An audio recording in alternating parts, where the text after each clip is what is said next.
नमस्ते, प्रणाम, हर हर महादेव। हम आपका भाई अभिलाष अहमद। तो भैया पावर स्टार पवन सिंह जी का एक सुबह ही गाना आया था।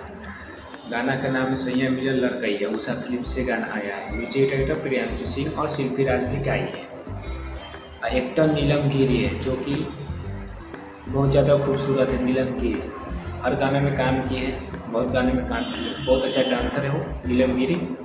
और उषा फिल्म से गाना आया है। राइटर आशुतोष तिवारी है, म्यूजिक डायरेक्टर प्रियांशु सिंह।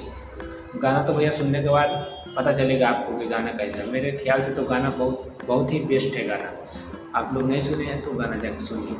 और पावर स्टार पवन सिंह को जितने चाहने वाले चैनल को सब्सक्राइब कीजिए और कमेंट कीजिए और बताइए कि जानकारी आपको कैसा लगा।